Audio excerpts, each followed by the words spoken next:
சீயோன் குமாரத்தியே மிகவும் களிகூறு, எருசலேம் குமாரத்தியே கெம்பீரி.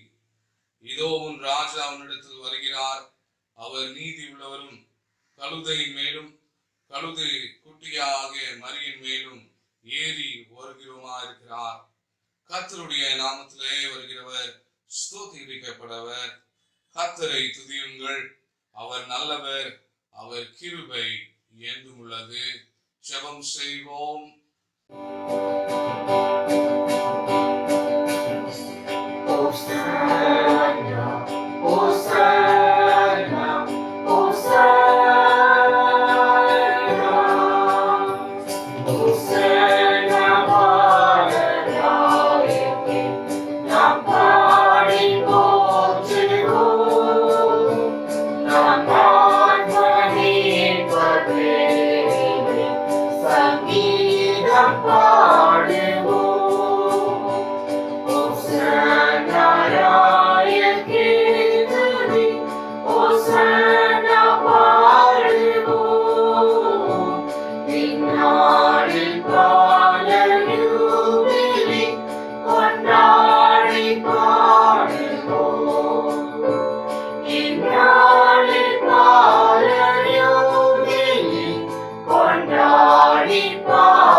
பரிசுத்தமும் கிருபையும் அன்பும் நிறைந்த எங்கள் திரியேக தெய்வமே, மனமகிழ்ச்சியான ஆசீர்வதிக்கப்பட்ட வாரத்தின் முதலாவது நாளுக்காக உம்மை ஸ்தோத்திரிக்கிறோம், உம்மை துதிக்கிறோம். ஆண்டவரே, உலகம் எங்கும் குருத்தோலை ஞாயிறாக நாங்கள் ஆசிரிக்கும் போது ஆண்டவரே, நீர் 2000 ஆண்டுகளுக்கு முன்பதாக எருசலேம் நகரத்திலே நீர் பவனியாக அந்த காட்சியை நாங்கள் நினைவு கூறுகிறோம்.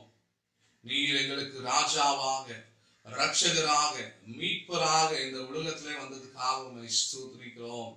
இந்த நாளிலும் ஒரு வித்தியாசமான சூழ்நிலையில இந்த குருத்தோலை ஞாயிறை நாங்கள் ஆசீர்வதிக்கும் போது ஆண்டவரே, கர்த்தாவே, நீர் எங்களோடு கூட இருக்க வேண்டும் என்று நாங்கள் ஜெபிக்கிறோம்.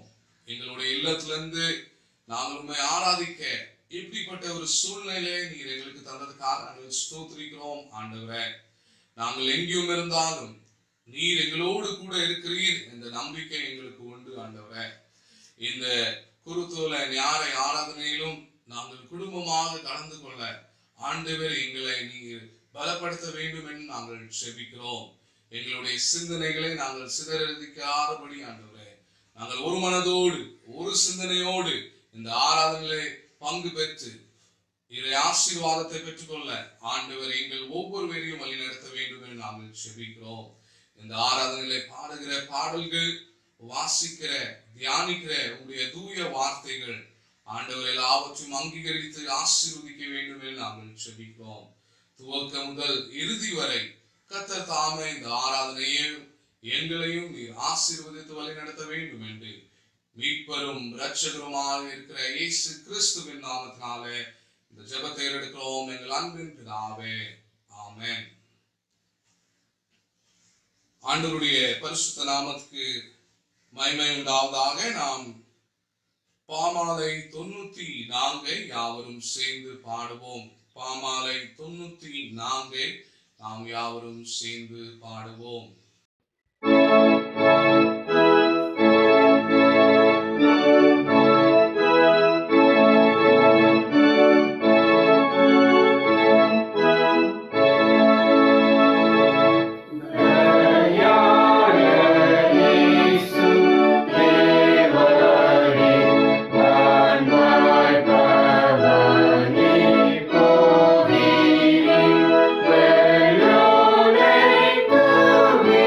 Good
118 முறையாக வாசிப்போம். சங்கீதம் 118 மாறி மாறி நாம் வாசிப்போம். The responsive reading for this morning is Psalm 118. Psalm 118. கர்த்தரை துதியுங்கள், அவர் நல்லவர், அவர் கிருபை என்றும் உள்ளது. அவர் கிருபை என்றும் உள்ளது என்று இஸ்ரவேல் சொல்வதாக. அவர் கிருபை என்றும் உள்ளது என்று ஆரோனின் குடும்பத்தார் சொல்வாராக. அவர் கிருபை என்றும் உள்ளது என்று கர்த்தருக்கு பயப்படுகிறவர்கள் சொல்வார்களாக. கர்த்தரை நோக்கி கூப்பிட்டேன், கர்த்தர் என்னை கேட்டுள்ளி விசாலத்திலே வைத்தார். கர்த்தர் என் பட்சத்தில் இருக்கிறார், நான் பயப்படேன். மனுஷன் எனக்கு என்ன செய்வான்? எனக்கு அனுகூலமும் பண்ணுகிறவர்கள் நடுவிலே கர்த்தர் என் பட்சத்தில் இருக்கிறார். என் சத்துருக்கள் சரி கட்டுதலை காண்பேன். மனுஷனை நம்புகிறதை பார்க்கலாம் கர்த்தர் பேரிலே பற்றுதலாயிருப்பதே நலம்.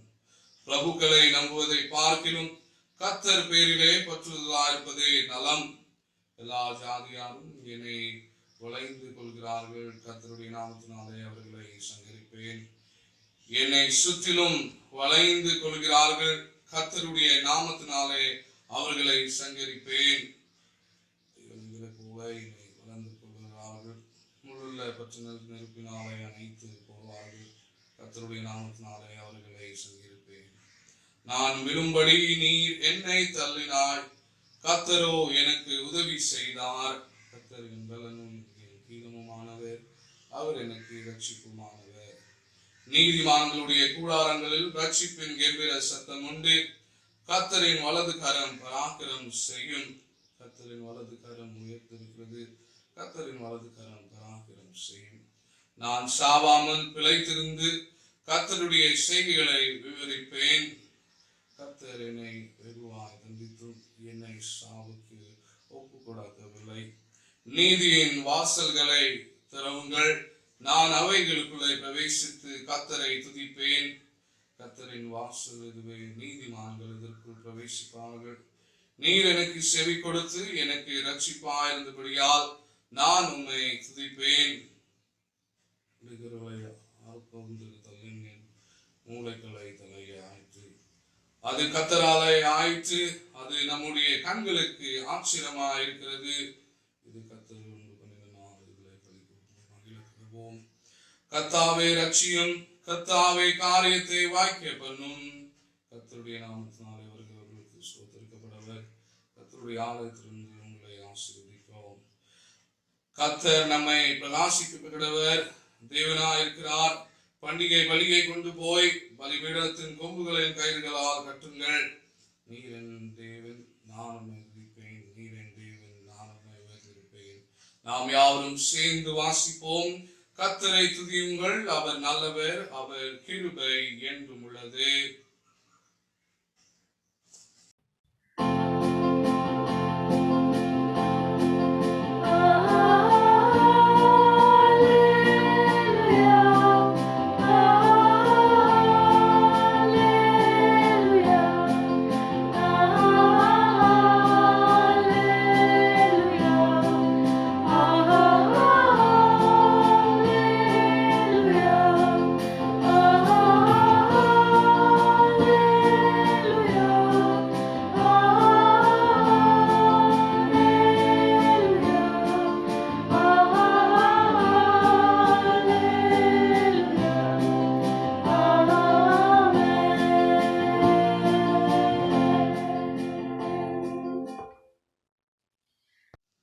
அப்போஸ்தலருடைய விசுவாச பிரமாணத்தை நாம் யாவரும் சேர்ந்து அறிக்கையிடுவோம். We shall affirm our faith through the Apostle Creed. வானத்தையும் பூமியும் படைத்த சர்வ வல்லமுள்ள பிதாவாகிய தேவனை விசுவாசிக்கிறேன். அவருடைய ஒரே குமாரனாகிய நம்முடைய நாதர் இயேசு கிறிஸ்துவை விசுவாசிக்கிறேன். அவர் பரிசுத்த ஆவியினாலே கன்னிமரியாளிடத்தில் உட்பிரித்து பிறந்தார். பொந்து பிலாத்தின் காலத்தில் பாடுபட்டு சிலுவையிலே அறையுண்டு மரித்து அடக்கமனப்பட்டு பாதாளத்தில் இறங்கினார். 3ஆம் நாள் மரித்தோரிடத்தில் இறங்கினார். பரமண்டலத்துக்கு ஏறி சர்வ வல்லமுள்ள பிதாவாகிய தேவனுடைய வலது பாசத்தில் வச்சிருக்கிறார். அவிடத்திலிருந்து ஒரே மரித்தோரையும் நியாயத்திற்கு வருவார். பரிசுத்த ஆவியை விசுவாசிக்கிறேன். பொதுவாக இருக்கிற பரிசுத்த சபையும் பரிசுத்தவான்களுடைய ஐக்கியமும் பாவ மன்னிப்பும் சரீரத்திலும் நித்திய ஜீவனும் விசுவாசிக்கிறேன். ஆமென்.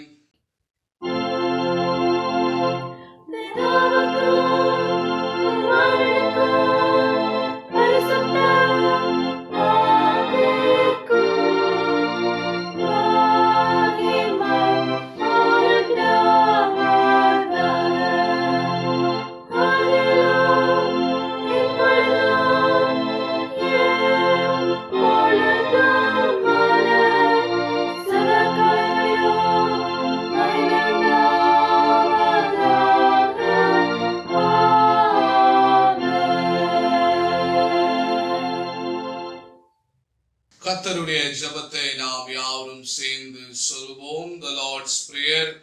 பரமண்டங்களில் இருக்கிற எங்கள் பிதாவே, உம்முடைய நாமம் பரிசுத்தப்படுவதாக, உம்முடைய ராஜ்யம் வருவதாக, உம்முடைய சித்தம் பரமண்டலத்திலே செய்வது போல பூமியிலே செய்வதாக. அன்புள்ள அப்பத்தை எங்களுக்கு தாரும். எங்களுக்கு விரோதமாக குற்றம் செய்கிறவர்களுக்கு நாங்கள் மன்னித்தது போல எங்கள் குற்றங்களை எங்களுக்கு மன்னியும். எங்களை சோதனைக்குள் பிரவேசிக்கப்படாமல் தீமென்று எங்களை ரட்சித்துக் கொள்ளும். ராஜ்யமும் வல்லமையும் மகிமையும் என்னென்றைக்கு உடையவளே. ஆமென். இந்த குருத்தோலை ஞாயிற்கான வேத பகுதியை நாம் வாசிக்க கேட்போம்.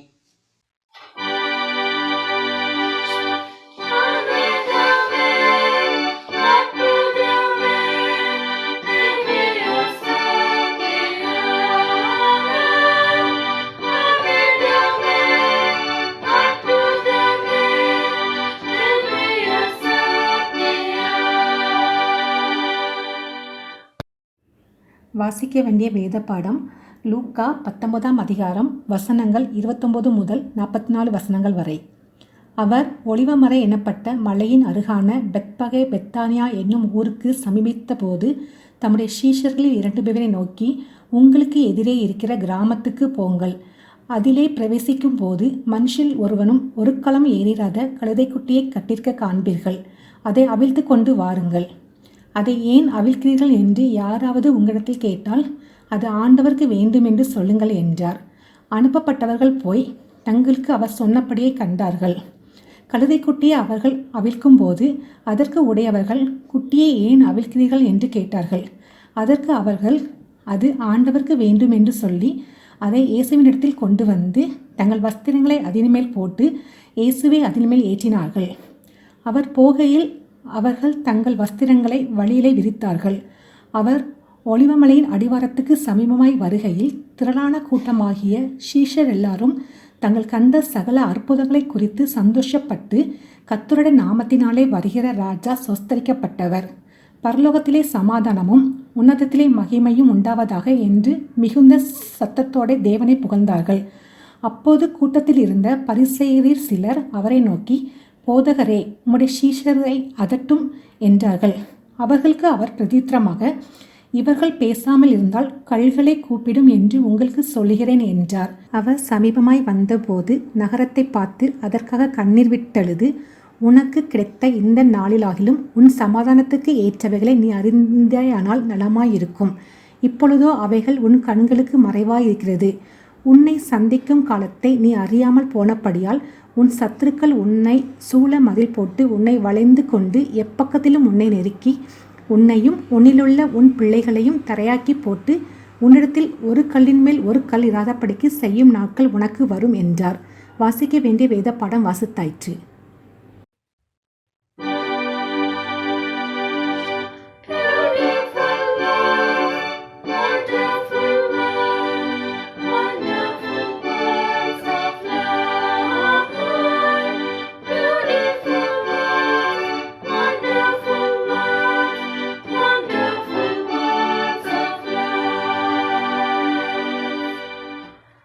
Today's scripture portion is taken from the book of Luke, chapter 19, verses 29 to 44.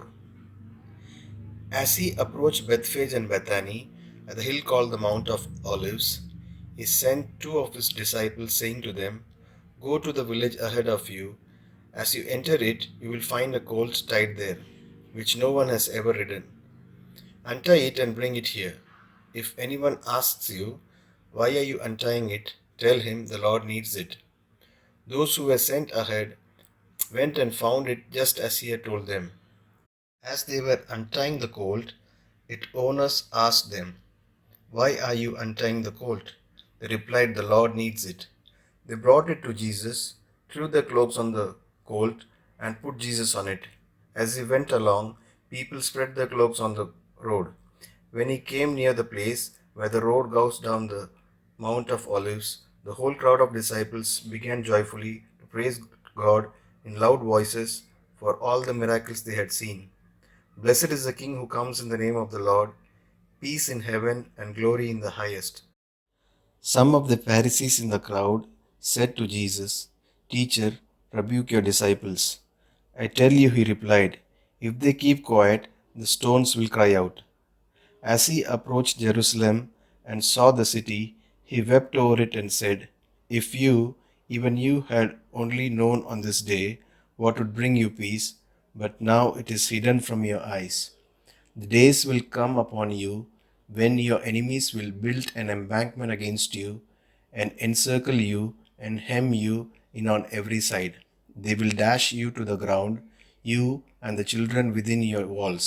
They will not leave one stone on another, because you did not recognize the time of God's coming to you." Here ends the scripture portion.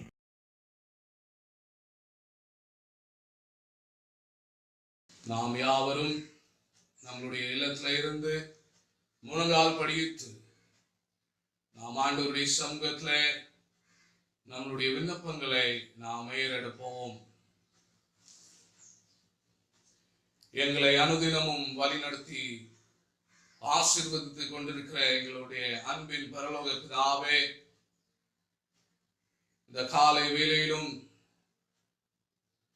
உம்மை நோக்கி பார்க்க தந்த கிருபைகளுக்காக உம்மை ஸ்தோத்திரிக்கிறோம், துதிக்கிறோம் ஆண்டவரே. 7000 ஆண்டுகளுக்கு முன்பதாக அந்த எருசலேம் நகரத்திலே நீர் பவனியாக சென்றீர் ஆண்டவரே. நீர் எங்களுக்கு ராஜாவாக, இரட்சகராக, மீட்பராக இருக்கிறீர். அதுக்காக நாங்கள் ஸ்தோத்திரிக்கிறோம். கடந்த 3 மாதங்கள் எங்களோடு கூட ஆண்டவர் இருந்தீர் ஆண்டவரே. தேவைகளை சந்தித்தீர், நன்மைனால முடிசூட்டினீர், எங்களை பாதுகாத்தீர், பராமரித்தீர், போஷித்தீர். அதுக்காக உங்களுக்கு கோடான கோடி ஸ்தோத்திரங்களை ஏறெடுக்கிறோம் ஆண்டவரே. இந்த 4வது மாதத்தின் 1வது ஞாயிற்றுக்கிழமையில உம்மை அப்பா பிதாவென்று ஆர்ப்பரிக்கவும் உம்முடைய நாமத்தை கனப்படுத்தவும் ஆண்டவர் எங்களுக்கு தந்த இந்த பாக்கியத்துக்காக ஸ்தோத்திரிக்கிறோம் ஆண்டவரே. நீர் அறிந்திருக்கிறீர் எப்படிப்பட்ட ஒரு சூழ்நிலை நாங்கள் எங்களுடைய இல்லத்திலே நாங்கள் இருக்கிறோம். ஆனாலும் நீர் எங்கள் மத்தியிலே வாசமாக இருக்கிறீர். அதுக்காக நாங்கள் ஸ்தோத்திரிக்கிறோம். உலகம் எங்கும் இந்த கொரோனா வைரஸ் மூலமாக ஆண்டவரே எத்தனையோ அழிவுகள் ஆண்டவரே, எத்தனையோ பாதிப்புகள் ஆண்டவரே. இது எல்லாவற்றிலும் மத்தியிலும் ஆண்டவரே எங்களை நீர் பாதுகாத்துக் கொண்டிருக்கிறீர். அதுக்காக நாங்கள் ஸ்தோத்திரிக்கிறோம். வாதை உன் கூடாரத்தை அணுகாது, கொள்ள நோய்க்கு உன்னை தப்புவிப்பேன் என்று சொன்ன ஆண்டவர் எங்கள் ஒவ்வொருவரையும் ஆண்டவரே இந்த கொள்ளை நோய்க்கு தப்புவித்து எங்களை பாதுகாத்தள்ள வேண்டும் என்று நாங்கள் செபிக்கிறோம் ஆண்டவரே. விசேஷமாக ஆண்டவரே இந்த கொரோனா வைரஸ் மூலமாக அமெரிக்கா தேசம், இத்தாலி தேசம், சைனா தேசம், எங்களுடைய தேசம், இன்னும் அநேக தேசம் பாதிக்கப்பட்டிருக்கிறார்கள் ஆண்டவரே. போதும் ஆண்டவரே, எங்கள் மேல் இரக்கமாக இருக்கும். எங்களுடைய பாவங்களோ எங்களுடைய முன்னோர்களுடைய பாவங்களோ இருந்தால் ஆண்டவரே எல்லாவற்றையும் மன்னித்து ஆண்டவரே எங்கள் மேல் இரக்கமாக இருந்து ஆண்டவரே இந்த கொள்ளை நோய்க்கு ஒரு முற்றுப்புள்ளியை நீர் தர வேண்டும் என்று நாங்கள் செபிக்கிறோம் ஆண்டவரே. இனி பயங்கள் வேண்டாம், இனி தியக்கங்கள் வேண்டாம் ஆண்டவரே. நீர் கட்டளையிட்டால் ஆகும், நீ சொன்னால் நிற்கும் என்று சொன்ன ஆண்டவர் அப்பா, இந்த வேளையிலே நாங்கள் ஆண்டவரே இந்த கொரோனா வைரஸ் மூலமாக எந்தவித பாதிப்புகள் வராதபடி எங்களை நீ பாதுகாத்தள்ள வேண்டும் என்று நாங்கள் செபிக்கிறோம் ஆண்டவரே. இதுக்காக தங்களுடைய நேரத்தை தங்களுடைய எல்லாவற்றையும் வெற்று ஆண்டவரே தங்களுக்காக உதவி செய்து கொண்டிருக்கிற டாக்டர்ஸ், நர்சஸ், மெடிக்கல் ஒர்க்கர்ஸ்க்காக நாங்கள் செபிக்கிறோம் ஆண்டவரே. அவர்களை இந்த கொள்ளனை தாக்காதபடி ஆண்டவரே நீர் அவர்களை பாதுகாத்தருள வேண்டும் என்று நாங்கள் செபிக்கிறோம் ஆண்டவரே. ஆம் ஆண்டவரே, உலகம் எங்கும் ஆண்டவரே ஒரு பயம் உண்டு ஆண்டவரே, ஒரு கலக்கம் உண்டு ஆண்டவரே. நாளை என்ன நடக்குமோ, என்னுடைய குடும்பத்தாருக்கு என்ன நடக்குமோ, நான் என்ன செய்ய வேண்டுமோ என்று ஆண்டவரே அநேக கேள்விகள் உண்டு ஆண்டவரே. இந்த கேள்விகளுக்கு எல்லாவற்றையும் நீர் பதிலை கொடுத்து உலகம் எங்கிலும் ஆண்டவரே நீர் சமாதானத்தை தந்து இந்த கொள்ளை நோயிலிருந்து எங்களை தப்புவித்து ஆண்டவர் எங்களுக்கு விடுதலை தந்தார், ஆண்டவர் எங்களை ரட்சித்தார் என்ற சாட்சியை நாங்கள் சொல்லத்தக்கதாக எங்கள் ஒவ்வொருவரையும் நீர் பாதுகாத்து வழிநடத்த வேண்டும் என்று நாங்கள் செபிக்கிறோம் ஆண்டவரே. இந்த வேளையிலும் நாங்கள் திருச்சபையாராக எங்களுடைய மெத்தடிஸ்ட் சர்ச் இந்தியாவுக்காக நாங்கள் செபிக்கிறோம் ஆண்டவரே. ஒவ்வொரு ஆலயங்களுக்காக, ஒவ்வொரு இன்ஸ்டிடியூஷன்ஸ்க்காக, ஒவ்வொரு ஸ்கூல்ஸ் ஹாஸ்டல்ஸ்க்காக நாங்கள் செபிக்கிறோம் ஆண்டவரே. கர்த்தர் தாமே எல்லாவற்றையும் ஆசீர்வதிக்க வேண்டும் என்று நாங்கள் செபிக்கிறோம். எங்களுடைய பேராயர்களுக்காக, விசேஷமாக மும்பை ரீஜனல் கான்ஃபரன்ஸுடைய பேராயர் பிஷப் டாக்டர் அனில் குமார் சர்வனுக்காக, அவர்களுடைய துணைவியார் மேடம் சில்வியா சர்வனுக்காக, குடும்பத்துக்காக நாங்கள் செபிக்கிறோம். கர்த்தர் தாமே பேராயரை தொடர்ந்து வல்லமையை பாதையில நடக்கத்தக்கதாக ஆண்டவர் அவர்களை பலப்படுத்தி எங்களுக்கும் மற்றும் நார்த் இந்தியா ரீஜனல் கான்ஃபரன்ஸ்க்கும் ஒரு ஆசீர்வாதமான பாண்டமாக காணத்தக்கதாக நீ தொடர்ந்து பேராயரை ஆசீர்வதிக்க வேண்டும் என்று நாங்கள் செபிக்கிறோம். எங்களுடைய கான்ஃபரன்ஸ்ல இருக்கிற 11 டிஸ்ட்ரிக்ட் சூப்பரிண்டெண்டன்ஸ் அவர்களை நீர் ஆசீர்வதிப்பீராக. 160க்கு மேலாக இருக்கிற போதகர்களை நீ தொடர்ந்து ஆசீர்வதிக்க வேண்டும் என்று நாங்கள் செபிக்கிறோம். அநேக ஆத்மாக்களை உங்களுடைய மந்தையிலை சேரத்தக்கதாக, ஒவ்வொரு ஆயர்களை நீர் உங்களுடைய அழைப்பிலே உண்மையாக நடத்தத்தக்கதாக ஆண்டவர் பெரிய காரியத்தை செய்ய வேண்டும் என்று நாங்கள் செபிக்கிறோம் ஆண்டவர். எங்களுடைய இந்தியா தேசத்தின் பிரசிடென்ட்காக, பிரைம் மினிஸ்டருக்காக, சீஃப் மினிஸ்டர்ஸ்க்காக மற்றும் ஒவ்வொரு லோக்கல் கவர்னிங் பாடிஸ்க்காக நாங்கள் செபிக்கிறோம் ஆண்டவரே. அவர்கள் எடுக்கிற ஒவ்வொரு திட்டங்களுக்கு ஆண்டவர் ஒத்தாசையாக இருந்து நாங்களும் அதுக்கு கோஆபரேட் செய்து ஆண்டவரே இந்த கொரோனா வைரஸை நாங்கள் முற்றிலும் ஆண்டவரை அழைத்து போட ஆண்டவர் எங்கள் ஒவ்வொருவரையும் பலப்படுத்தி ஞானத்தை தர வேண்டும் என்று நாங்கள் செபிக்கிறோம். ஒவ்வொரு அதிகாரிகளை நீர் ஆசீர்வதிப்பீராக.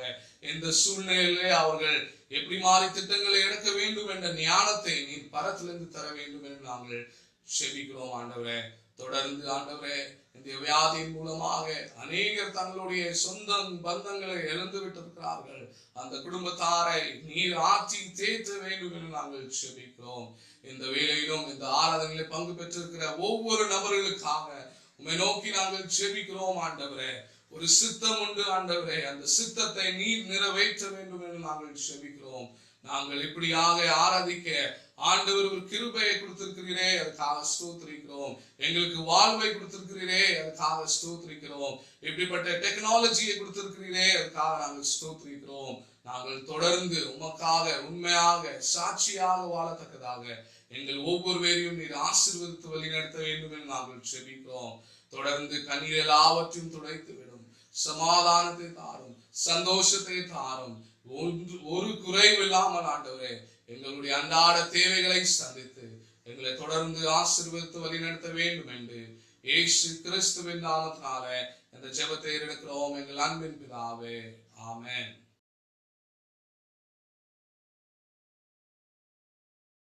நாளை தினத்திலிருந்து நமக்கு பரிசுத்த வாரம் ஆக ஆசிரிக்கப்படும். ஒவ்வொரு நாளிலும் நமக்கு சரியாக 8 மணி அளவிலே நமக்கு இந்த ஆராதனைகள் யூடியூப் மற்றும் ஃபேஸ்புக் மூலமாக நடைபெறும். ஒவ்வொரு நாளிலும் சிறப்பு செய்தியாளர்கள் உண்டு.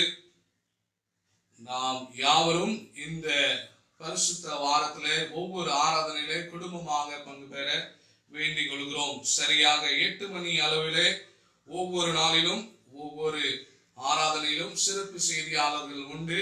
நீங்கள் குடும்பமாக இந்த ஆராதனையிலே பங்கு பெற வேண்டும் என்று வேண்டிக் கொள்கிறோம். அவனமாக வருகிற 9ஆம் தேதி வியாழக்கிழமை அன்று நமக்கு வியாழன் அன்று ஆக ஆசிரிக்கப்படும். On 9th April, that is on Thursday, we will be observing Maundy Thursday. வியாழனானது நமக்கு வருகிற 9ஆம் தேதியிலே நடைபெறும். அந்த ஆராதனை சரியாக 8 மணி அளவிலே யூடியூப் மற்றும் ஃபேஸ்புக் மூலமாக நீங்கள் பங்கு பெறலாம். அந்த ஆராதனை ஒரு பரிசுத்த திருவிருந்து ஆராதனையாக ஆசிரிக்கப்படும். குடும்பமாக நீங்கள் யாவரும் இதில் பங்கு பெற வேண்டும் என்று வேண்டிக் கொள்கிறோம். அதை தொடர்ந்து வருகிற 10ஆம் தேதி நமக்கு பெரிய வெள்ளி ஆராதனையானது சரியாக காலை 9:30 மணி அளவிலே நடைபெறும். சரியாக காலை 9:30 மணி அளவிலே பெரிய வெள்ளி ஆராதனையாக நடைபெறும். நீங்கள் யாவரும் யூடியூப் மற்றும் ஃபேஸ்புக் மூலமாக பங்கு பெற வேண்டும் என்று வேண்டிக் கொள்கிறோம். வருகிற ஞாயிற்றுக்கிழமை 12ஆம் தேதி நமக்கு ஈஸ்டர் ஆராதனை ஆசிரிக்கப்படும். இந்த ஆராதனையானது சரியாக காலை 5 மணி அளவிலே நடைபெறும். குடும்பமாக இதில் கலந்து கொள்ளுங்கள். அது மட்டுமல்ல, திருவிருந்து ஆராதனையாக ஆசிரிக்கப்படும். நீங்கள் உங்களுடைய இல்லத்திலே இருந்து இந்த திருவிருந்து ஆராதனையிலே பங்கு பெற வேண்டும் என்று நாங்கள் வேண்டிக் கொள்கிறோம். குடும்பமாக இந்த ஒவ்வொரு ஆராதனையில் நீங்கள் பங்கு பெற்று இறை ஆசீர்வாதத்தை பெற்றுக்கொள்ள வேண்டும் என்று உங்களை வேண்டிக் கொள்கிறோம். இந்த வாரத்திலே தங்களுடைய பிறந்த நாளும் மற்றும் திருமண நிறைவு நாளை ஆசிரியர்களுடைய பெயர்களை வாசிக்கிறேன். 7ஆம் தேதி மிஸ்டர் வி காந்தி, 7ஆம் தேதி மிஸ்ஸஸ் கிளாடிஸ் தேவராஜன், 7ஆம் தேதி மிஸ் ஐவி பிளெசன் கேட்ஸ்டன், 8ஆம் தேதி மிஸ்டர் ராபின் அகஸ்டின், 8ஆம் தேதி மிஸ்ஸஸ் ஏ முத்து செல்வி முத்துராஜ், 8ஆம் தேதி மிஸ் ஷாலின் எட்வர்ட், 8ஆம் தேதி மிஸ் பர்னிஸ் அதிசயராஜ், 9ஆம் தேதி மிஸ் லிஜியா மணிரத்னம், 9ஆம் தேதி மாஸ்டர் சுடலை ஐயப்பன், 10ஆம் தேதி மிஸ்டர் ஆர் ராஜ்குமார், 10ஆம் தேதி மாஸ்டர் ஆனந்த் பாலசிங்.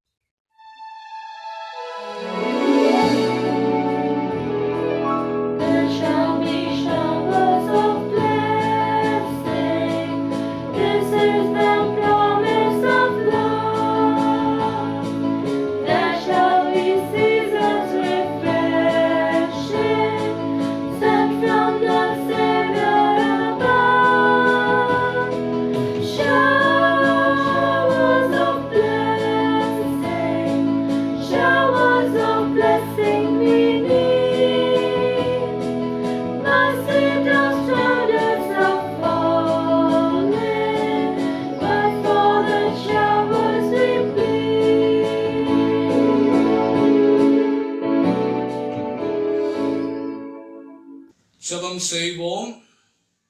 வருஷத்தை நன்மையினாலே முடிசூட்டுகிற எங்கள் அன்பின் பரலோக பிதாவே, இந்த வாரத்திலே தங்களுடைய பிறந்த நாளை ஆசிரிக்கிறவர்களை உம்மை நோக்கி நாங்கள் செபிக்கிறோம். ஆண்டவரே, கடந்த ஆண்டிலே நீர் அவர்களோடு கூட இருந்தீர், எல்லா தேவைகளை சந்தித்தீர், பாதுகாத்தீர். இம்மட்டும் ஜீவன் சுகன் பலன் எல்லாவற்றும் தந்து அவர்களை வழிநடத்தினீர். அதுக்காக நாங்கள் ஸ்தோத்திரிக்கிறோம். ஆண்டவரே, இந்த புதிய ஆண்டிலே அவர்களை நீர் நன்மை நாளை முடிசூட்டி புதிய பலத்தை தந்து புதிய ஆசீர்வாதங்களை கண்டுகொள்ள ஆண்டவர் தாமே இந்த ஆண்டு அவர்களுக்கு ஒரு ஆசீர்வாதமான ஆண்டாக இருக்க வேண்டும் என்று நாங்கள் செபிக்கிறோம். சரீர சுகத்தை நீர் தாரும். அவர்கள் என்னென்ன ஒவ்வொரு காரியத்தையும் உங்களுடைய சித்தத்தின்படி நீர் நிறைவேற்ற வேண்டும் என்று நாங்கள் செபிக்கிறோம். போகிற இடமெல்லாம் உங்களுடைய பிரசனத்தினாலே அவர்களை வழிநடத்தும். ஆண்டவரை கூடவே இருந்து அவர்களையும் அவர்களுடைய குடும்பத்தாரையும் நீர் ஆசீர்வதிக்க வேண்டும் என்று இயேசுவின் நாமத்தினாலே ஜெபிக்கிறோம் பிதாவே, ஆமென். கர்த்தர் உங்கள் ஒவ்வொருவரையும் ஆசீர்வதிப்பாராக. இந்த நாளிலும் நமக்கு தேவ செய்தியை தரதுக்காக நம்முடைய திருச்சபையின் தலைமை போதகரும் மற்றும் சவுத் மும்பையோட டிஸ்ட்ரிக்ட் சூப்பரிண்டென்டென்டாக இருக்கிற நம்மளுடைய ஆயர் அருள் திரு லைனல் ஹெக்டர் அவர்கள் இந்த விசேஷித்த குருத்தோலை ஞானந்து தேவ செய்தியை தருவார்கள். நாம் இந்த செய்திக்கு ஆயத்தமாக யாவரும் கீர்த்தனை 41வது கீர்த்தனை நாம் யாவரும் சேர்ந்து பாடுவோம். கீர்த்தனை 41. அதுக்கு பின்பதாக நம்முடைய ஏர்போர்ட் மெத்தடிஸ்ட் தமிழ் திருச்சபையின் தலைமை போதகர் அருள் திரு லைனல் ஹெக்டர் அவர்கள் தேவ செய்தியை தருவார்கள்.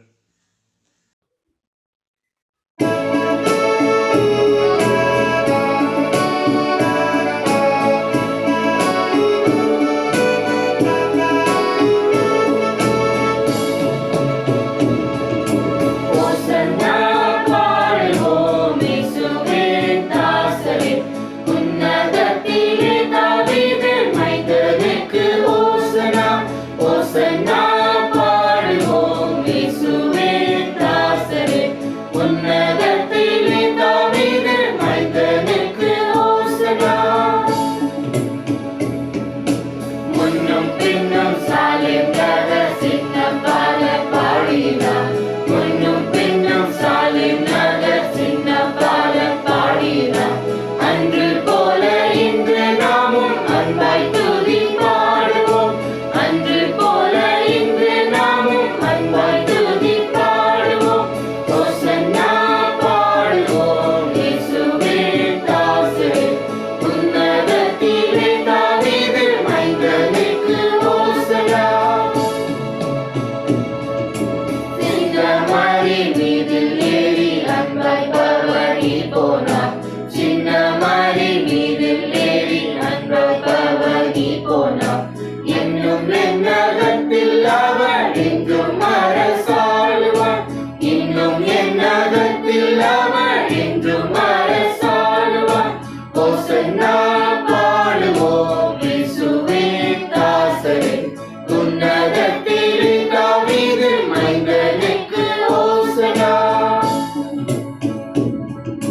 பாவமதை போக்கவும் பாவியை கை தூக்கவும் பாவமதை போக்கவும் பாவியை கை தூக்கவும் பாசமுள்ள இசையா பவனியாக போகிறார் பாசமுள்ள இசையா பவனியாக போகிறார் ஓசன்னா பாடுவோம் இயேசுவே தாசரே உன்னதத்திலே தாவீது மைந்தனுக்கு ஓசன்னா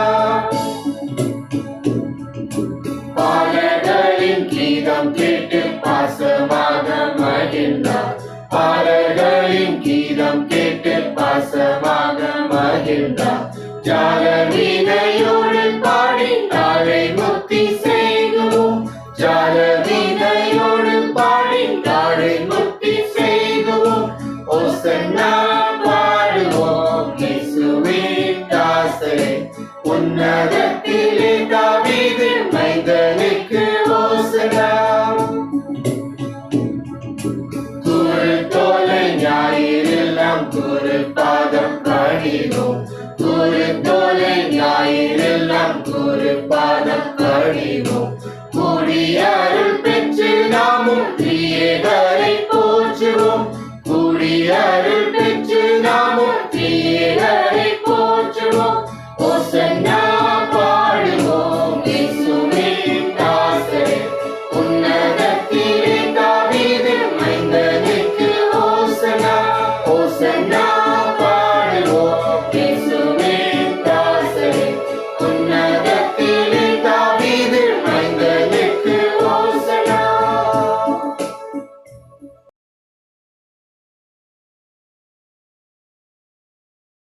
ஆண்டவராகிய இயேசு கிறிஸ்துவின் பரிசுத்த நாமத்திலே குருத்தோலை பண்டிகையிலே கலந்து கொள்ளும்படியாய் வந்திருக்கக்கூடிய உங்களை வாழ்த்தி வரவேற்பதிலே மகிழ்ச்சி கொள்கின்றேன். இந்த குருத்தோலை பண்டிகையை வித்தியாசமான ஒரு முறையிலே இந்த வருடத்திலே நாம் ஆராதிக்க ஆண்டவர் கிருபை செய்திருக்கின்றார்.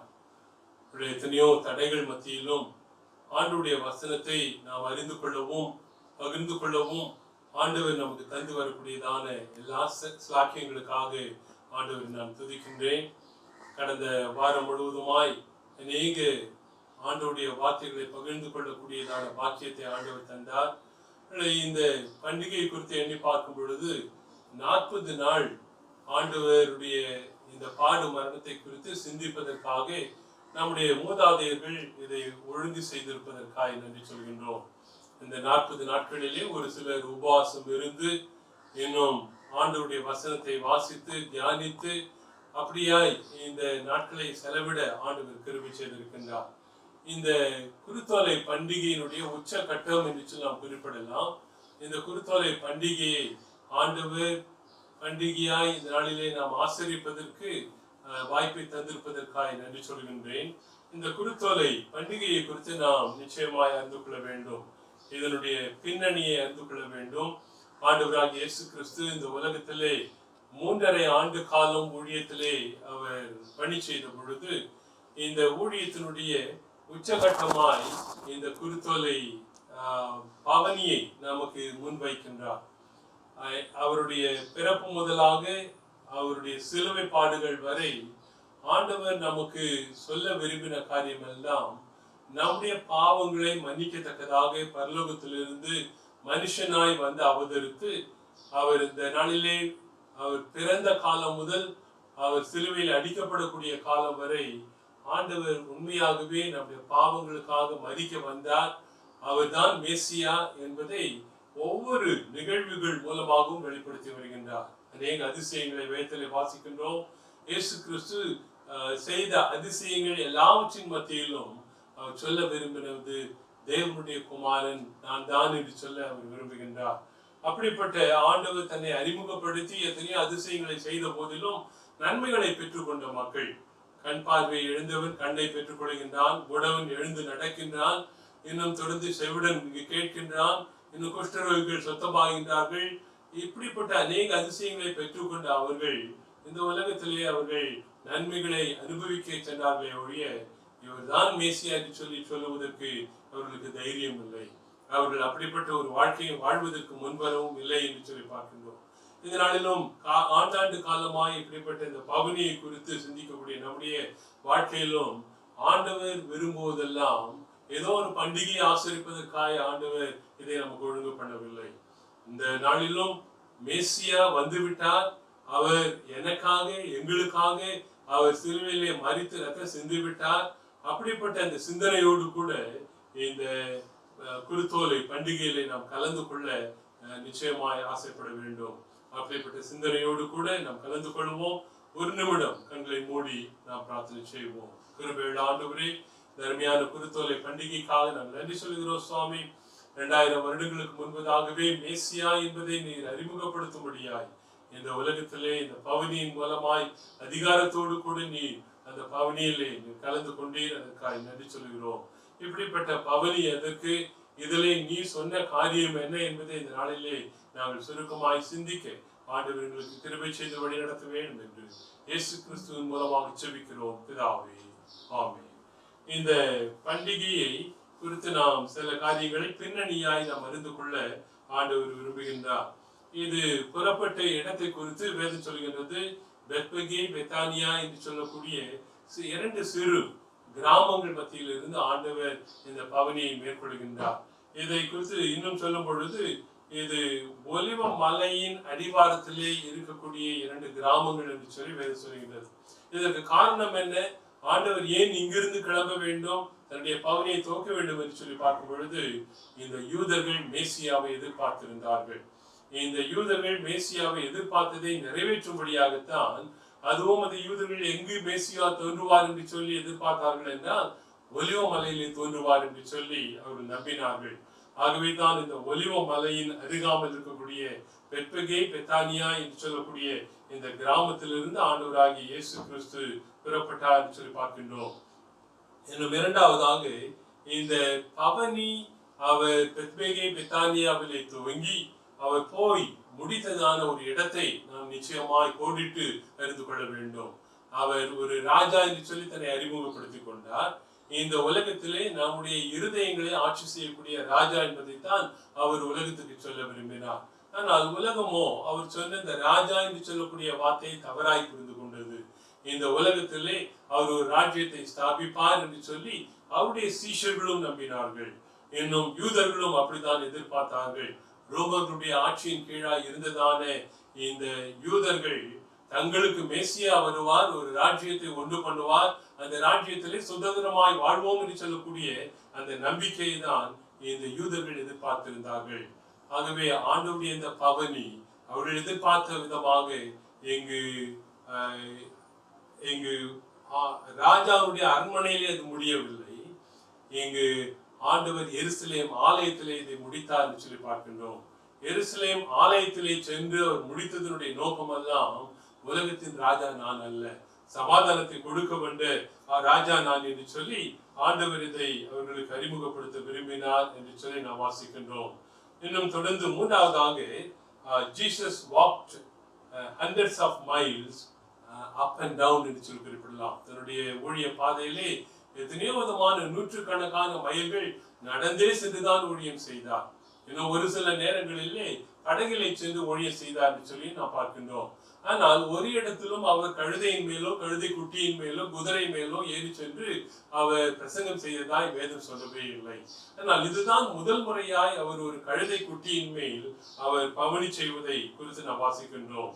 இங்கு அந்த கழுதையை அவிழ்த்து வரும்படியாய் சொல்லும் பொழுது சீஷர்கள் கேட்கின்றார்கள், இது யாருக்கு என்று சொல்லி கேட்பார்களே, ஏன் அவிழ்க்கிறாய் என்று சொல்லி கேட்பார்களே என்று சொன்ன பொழுது ஆண்டவர் தெளிவாய் சொல்கின்றார், இது ஆண்டவருக்கு வேண்டும் என்று சொல்லுங்கள், அவர்கள் அனுப்பி விடுவார்கள் என்று சொல்லி குறிப்பிடுகின்றார். முன்பாகவே ஆண்டவர் இதற்கான ஆயத்தங்களை செய்து வைத்திருந்தார் என்று சொல்லி இந்த பகுதி நமக்கு தெளிவாய் சொல்கின்றது. கழுதை குட்டியின் மேல் ஏறி சென்றது அவர் எதிர்பார்ப்பு ராஜா தானே என்பதை வெளிப்படுத்த என்பதை நமக்கு தெளிவாய் சொல்கின்றது. இன்னும் சகரியா தீர்க்க தரிசனம் நிறைவேறும்படியாகவும் இது சொல்லப்படுவதை நாம் இந்த சகரியாவின் புத்தகம் 9ஆம் அதிகாரம் 9ஆம் வசனத்திலே நாம் வாசிக்க கேட்போம். சீயோன் குமாரத்தியே மிகவும் களிக்கூறு, எருசலேம் குமாரத்தியே கெம்பீரி, இதோ உன் ராஜா உன்னிடத்தில் வருகிறார். அவர் நீதி உள்ளவரும் இரட்சிக்கிறவரும் தாழ்மை உள்ளவரும் கழுதையின் மேலும் கழுதை குட்டியாகிய மரியின் மேலும் ஏறி வருகிறவருமாய் இருக்கிறார். கழுதையின் மேலும் கழுதை குட்டியின் மேலும் ஏறி வருகிறவருமாய் இருக்கிறார் என்று சொல்லி இங்கு மேசியாவை குறித்து சகரியா தீர்க்கதரிசி 1000 ஆண்டுகளுக்கு முன்பதாகவே இதை தீர்க்க தரிசனமாய் சொல்லி இருப்பதை நாம் நினைவு கூர்ந்து கொள்ள வேண்டும். அதோடு கூட மட்டுமல்லாமல் அந்த நாட்களிலே ஆட்சி செய்ததான ஆட்சியாளர்கள் இங்கு வெளியே சென்று போர் செய்து அவர்கள் திரும்பி வரும் பொழுது அவர்கள் ரதத்தின் மேலே இன்னும் குதிரை பூட்டப்பட்டதான ரதத்திலே அவர்கள் வருவார்கள் என்றால் அது வெற்றி பெற்று அவர்கள் வருவதாய் அது அடையாளமாய் காணப்படும் என்று சொல்லி பார்க்கின்றோம். இன்னும் இந்த கழுதையின் மேல் ஏறி வருவது இங்கு சமாதானத்தை வெளிப்படுத்தக்கூடியதாய் இருக்கும் என்று சொல்லி சரித்திரத்திலே வாசிக்கின்றோம். இங்கு இயேசு கிறிஸ்து கழுதை குட்டியின் மேல் வருகின்றார். அது சமாதானத்தை கொடுக்க வந்தவர் என்பதை அது நமக்கு வெளிப்படுத்துவதை நாம் காண்கின்றோம். இப்படிப்பட்டதான இயேசு கிறிஸ்து எருசலேம் ஆலயத்திலே வந்து இங்கு தான் அவர்கள் எதிர்பார்த்ததான மேசியா என்று சொல்லி அவர்களோடு கூட அதை பகிர்ந்து கொள்வதை நாம் காண்கின்றோம். நாம் வாசிக்க கேட்ட வேத பாடமாகிய லூக்கா எழுதின நற்செய்தி நூல் 19ஆம் அதிகாரம் 29 முதல் 44 வசனங்களை நாம் வாசித்து பார்க்கும் பொழுது இந்த பகுதியிலிருந்து 3 காரியங்களை உங்களோடு கூட இந்த பண்டிகையின் சிந்தனையோடு கூட வழங்க நான் விரும்புகின்றேன். ஒன்று, இயேசுவை ஜனங்கள் எப்படி பார்த்தார்கள் என்று சொல்லி பார்க்கின்றோம். இயேசுவை என்ன கண்ணோட்டத்தோடு கூட இவர்கள் பார்த்தார்கள். How would the people respond to Jesus என்று சொல்லி நாம் குறிப்பிடலாம். இந்த கேள்வியை நாம் கேட்டு பார்ப்போம். இந்த நாளிலே ஆண்டவருடைய இந்த பண்டிகையில கலந்து கொள்ளக்கூடிய நீங்கள், இயேசு கிறிஸ்து மேசியா என்று சொல்லி எத்தனையோ ஆண்டுகளுக்கு முன்பதாய் அறிந்திருக்கக்கூடிய நீங்கள், அவர் மூலமாக ரட்சிப்பு உண்டு என்று சொல்லி அறிந்திருக்கக்கூடிய நீங்கள், இந்த நாளிலே இயேசுவை என்ன கண்ணோட்டத்தோடு கூட பார்க்கிறீர்கள்? அந்த நாளிலே அவர்கள் எப்படி பார்த்தார்கள் என்று சொல்லி சில காரியங்களை சொல்ல விரும்புகின்றேன். இங்கு ஏளனமான சிரிப்போடு கூட அவரை வரவேற்கின்றார்கள். Some of them irritated him with laughter என்று சொல்லி குறிப்பிடலாம். இவரை மேசியா என்று சொல்லி ஏற்றுக்கொள்ளவில்லை. இவர் செய்த அதிசயங்கள் எல்லாம் பார்த்தவர்கள் தான். ஆனாலும் இவர்கள் எல்லாம் இந்த உலக பிரகாரமான நியாய பிரமாணத்தின்படி வாழ்ந்தவர்கள் என்று சொல்லி பார்க்கின்றோம். நியாய பிரமாணத்தின்படி அவர்கள் எதிர்பார்த்த மேசியாவை போல இவர் வரவில்லை என்பதனால் இவர் சொன்ன எதையும் அவர்களால் ஏற்றுக்கொள்ள முடியவில்லை என்று சொல்லி நாம் பார்க்கின்றோம்.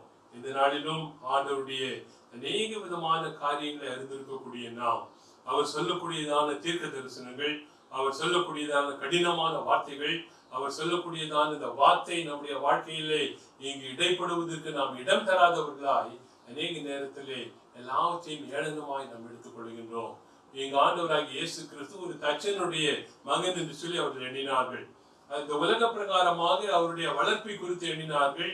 12 வயதிலே எருசலேமிலே அவர் சென்று அவர்கள் வேத வசனத்தை போதித்த பொழுது ஆச்சரியப்பட்டார்கள், அவ்வளவுதான். ஆனால் அவரை மேசியா என்று சொல்லி அன்றும் ஏற்றுக்கொள்ளவில்லை. செய்த அற்புதங்கள் எல்லாவற்றையும் பார்த்து அவர்கள் அவரை மேசியா என்று சொல்லி ஏற்றுக்கொள்ளவில்லை என்று சொல்லி பார்க்கின்றோம். இன்னும் இரண்டாவதாக சிலர் கோபத்தோடு கூட வரவேற்பதை நாம் பார்க்கின்றோம்.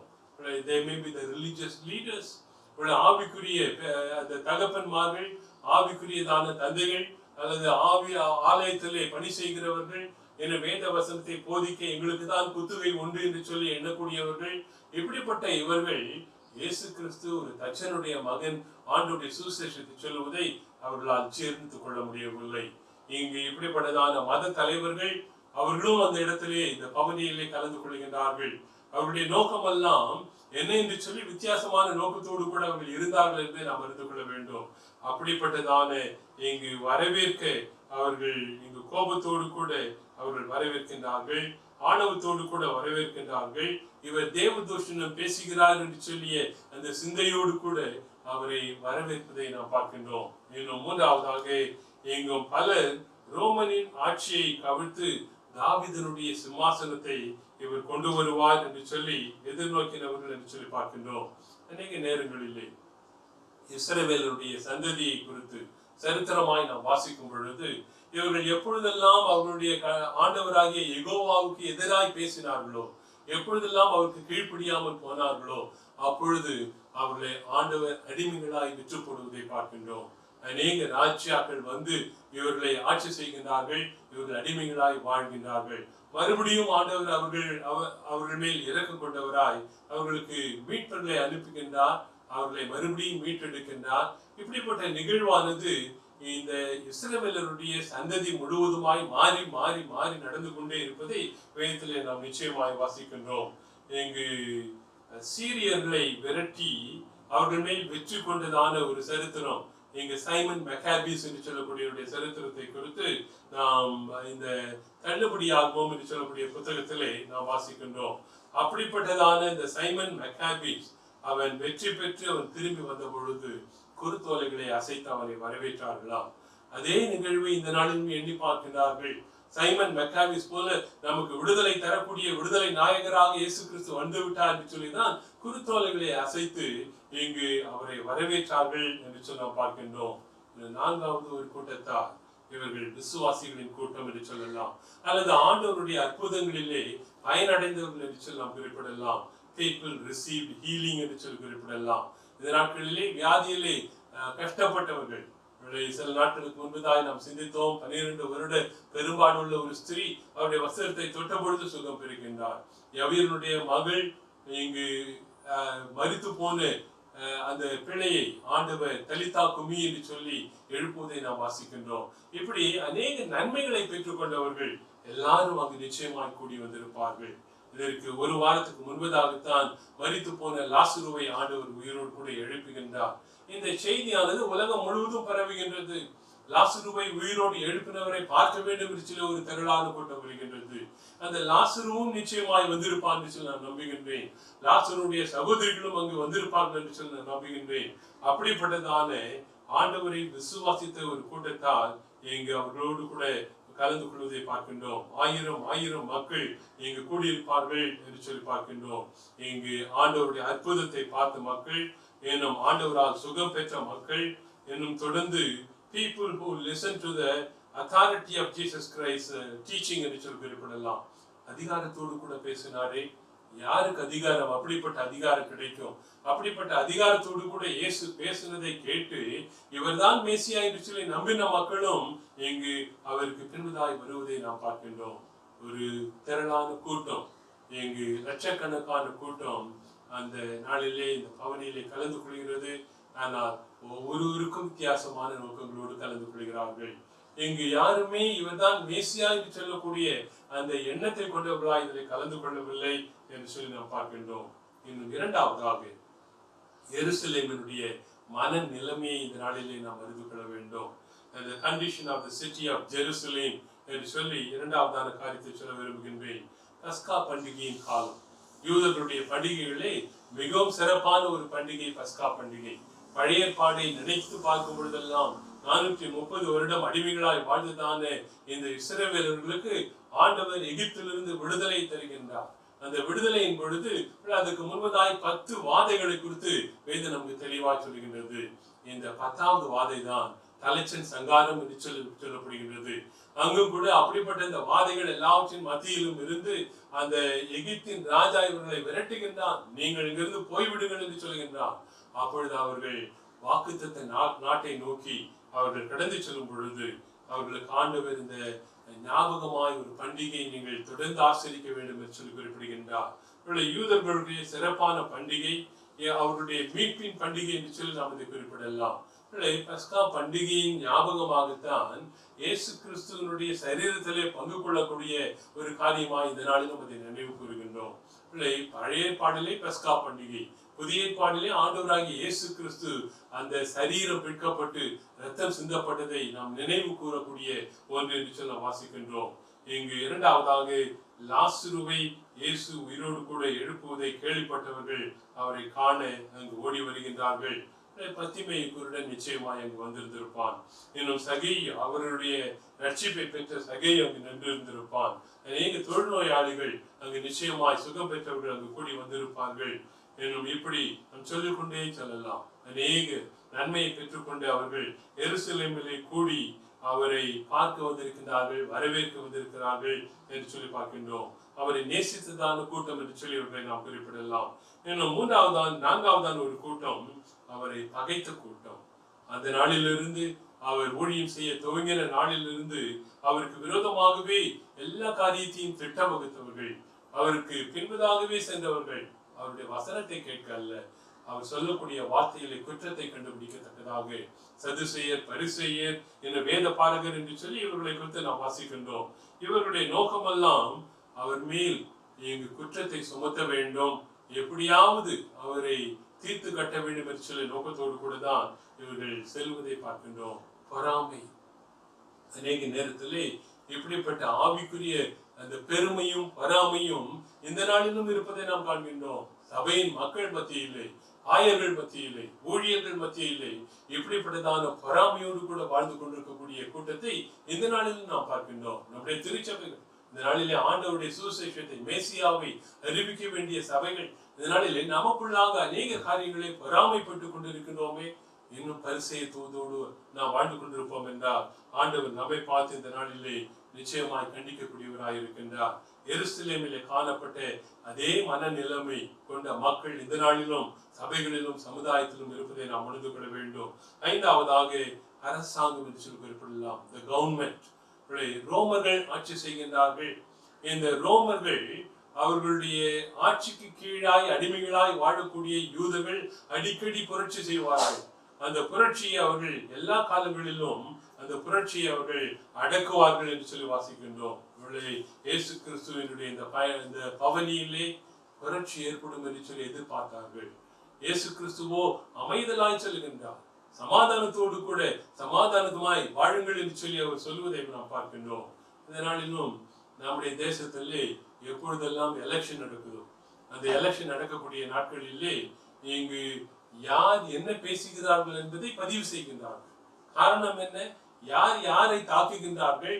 சில நாட்களுக்கு முன்பதாக நம்முடைய அரசியல், இந்திய அரசியலிலே தேர்தல் நடந்த இந்த நாட்களிலே யார் என்ன பேசுகிறார்கள் என்பதை பதிவு செய்து ஒருவரை ஒருவர் குற்றப்படுத்துவதை நாம் பார்க்கின்றோம். ஒரு இனத்துக்கு விரோதமாய் மற்ற இனத்தை தூண்டிவிட கூடிய மக்கள் பேச்சை கண்டித்து அவர்களுக்கு நியாயங்கள் வழங்கப்பட்டதை குறித்து நாம் வாசிக்கின்றோம். அநேக நேரங்களிலே இவருடைய நோக்கமெல்லாம் இயேசு கிறிஸ்துவனுடைய தவறான காரியங்கள் ஏதாவது பேசி விடுவாரோ, அதனால் புரட்சி வந்து விடுவோம் என்று சொல்லக்கூடிய அந்த பயத்தோடு கூட ரோமர்கள் அவருக்கு பின்பதாய் இதில் கலந்து கொள்வதை நாம் பார்க்கின்றோம். இன்னும் ஆறாவதாக அவருடைய சீஷர்கள், ஆண்டவரோடு கூட அந்த 3.5 ஆண்டு காலம் பணி செய்தவர்கள், தங்களுடைய தொழிலை விட்டு வந்தவர்கள், எல்லாவற்றையும் தியாகமாய் விட்டு ஆண்டவர் தான் எல்லாம் என்று சொல்லி வந்தவர்கள், அவரை மேசியா என்று சொல்லி அறிந்து கொள்ளாதவர்கள்.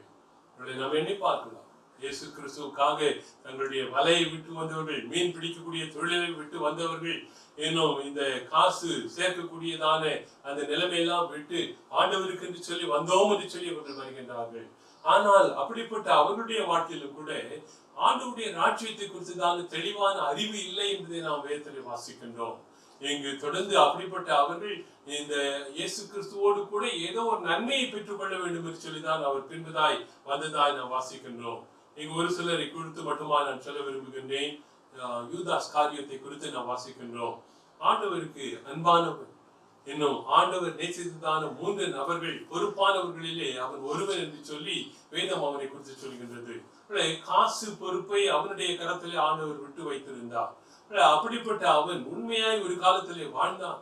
ஆனால் பிந்தின காலத்திலே ஒரு 30 வெள்ளிக்காசுக்காக அவரை காட்டி கொடுத்தானே. அப்படிப்பட்ட அந்த யூதாசை குறித்து நாம் இந்த இந்த நாளிலே யூதாஸ் எங்க இருந்தான் என்று சொல்லி நமக்கு தெரியவில்லை. எங்கு இயேசு கிறிஸ்துவனுடைய பவனியிலே அவன் கலந்திருப்பானா என்ன என்று சொல்லி கூட நமக்கு தெரியவில்லை. ஆனால் அவனுடைய நோக்கமெல்லாம் வித்தியாசமாய் மாறி போனதை வாசிக்கின்றோம். இன்னும் சீமோன் பேதுருவை குறித்து வாசிக்கின்றோம். இன்னும் வல்லமை படைத்தவன், தன்னை குறித்து பெருமையாய் எண்ணக்கூடியவன். அவன் சொல்லுகின்றான், உமை யாராவது பிடிக்க வருவார்கள் என்றால் அவர்களை நான் கொன்று போடுவேன் என்று சொல்லி பட்டயத்தை காண்பிக்கின்றான். ஆண்டவர் அவனை கடிந்து கொள்கின்றார். பட்டயத்தை எடுப்பவன் பட்டயத்தினாலே மடிவான் என்று சொல்லி அவனை அமைதிப்படுத்துவதை நாம் பார்க்கின்றோம். இவர்கள் எல்லாம் இந்த உலகத்திலே ஒரு புரட்சி வீரர்களாகத்தான் இவர்கள் காணப்பட்டார்கள் என்று சொல்லி பார்க்கின்றோம். ஆண்டவருடைய சீஷர்கள் மற்றொரு சீஷன், இவருடைய இந்தியர்களாகிய நாம் பெருமைப்படக்கூடிய ஒரு சீஷன் யார் என்று சொல்லி பார்ப்போம் என்றால் தோமா என்று சொல்லி வாசிக்கின்றோம். இவனை குறித்து சொல்லும் பொழுது சந்தேக தோமா என்று சொல்லி சொல்லப்படுகின்றது. சிலுவையிலே அடிக்கப்பட்ட ஆண்டவர் வைத்திருந்த பின்பதாய் அங்கு சீஷர்களுக்கு காட்சி அளித்த பொழுது இவன் எங்கு சென்றார் என்று சொல்லி தெரியவில்லை. இவன் வந்தவுடனாய் இவனிடத்திலே நல்ல செய்தியை சொல்லுகின்றார்கள். அவன் செய்தியை கேட்டு அவன் உடனடியாய் சொல்கின்றான், என்னுடைய விரலை அவருடைய விழாவிலே விட்டு பார்த்தால் ஒழிய நான் நம்ப மாட்டேன் என்று சொன்னவன். இப்படிப்பட்ட சீஷர்கள் தான் சந்தேகப்படுகிறவன் ஒருவன், இன்னும் பணத்துக்காய் ஆசைப்படக்கூடிய ஒருவன், தன்னுடைய வல்லமையை குறித்து மகிமை பாராட்டக்கூடிய ஒருவன். அந்திரேயாவை குறித்து நாம் வாசிப்போம் என்றால் ஒவ்வொரு நபராக இயேசுவினிடத்திலே அழைத்து வந்தவன். பேதுருவை இயேசுவுக்கு அறிமுகப்படுத்தினவன் இந்த அந்திரேயா என்று சொல்லி பார்க்கின்றோம். இங்கு அங்கு இருக்கக்கூடிய மக்கள் கூடியிருந்த பொழுது இவர்களுக்கு ஏதாவது கொடுங்கள், இவர்கள் இப்படியாய் வறுமையிலே இன்னும் பசியாய் இருக்கிறார்கள் என்று சொன்ன பொழுது இந்த அந்திரேயா தான் அங்கு இருக்கக்கூடிய அந்த சிறு பையனிடத்தில் இருக்கக்கூடிய அப்பத்தையும் மீனையும் கொண்டு வந்து கொடுக்கிறார். இங்கு ஆண்டவருக்கு வித்தியாசமான கோணத்திலே பணி செய்தவர் என்று சொல்லி பார்க்கின்றோம். அவனும் ஆண்டவரை பின்பற்றி வருவதை குறித்து நாம் வாசிக்கின்றோம்.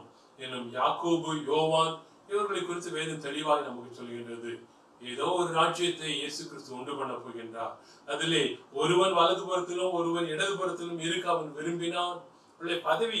பதவி வேண்டும் என்று சொல்லி எண்ணினவர்கள் இவர்கள் நாம் ஆண்டவருடைய சீஷர்களாய் இருக்கக்கூடிய அவர்களுக்கு, ஊழியத்திலே முழுமையாய் ஈடுபட்ட அவர்களுக்கு சிந்தைகள் வேறுபட்டு காணப்பட்டதை நாம் வேதத்திலே வாசிக்கின்றோம். இப்படிப்பட்ட இந்த சூழ்நிலைகள் மத்தியிலே ஆண்டவராய் இயேசு கிறிஸ்து எருசலேமை நோக்கி பவனியாய் சொல்கின்றார். மூன்றாவதாக நான் சொல்ல விரும்பிய காரியம் எல்லாம், இயேசு கிறிஸ்து பவனி சென்ற பொழுது ஒரு இடத்திலே அவர் நிற்கின்றார் என்று சொல்லி பார்க்கின்றோம். He stopped when he was proceeding in the procession என்று சொல்லி பார்க்கின்றோம். He saw the temple of Jerusalem, he saw the city of Jerusalem, and he knew in his vision he is telling, woe unto this city, this is going to be destroyed. இந்த நகரத்துக்கு ஐயோ என்று சொல்லி குறிப்பிடுகின்றார். இது அழிக்கப்பட போகிறதே என்று சொல்லி, அது என்ன நிகழப் போகிறது என்பதை சொல்லி அந்த மக்கள் இன்னும் மனம் திரும்பாமல் இருப்பதை குறித்து அவர் இந்த பகுதியில் சொல்வதை பார்க்கின்றோம். இயேசுவே எருசலேம் நகரம் நெருங்கினவுடனாய் நின்று அதை பார்க்கின்றார்.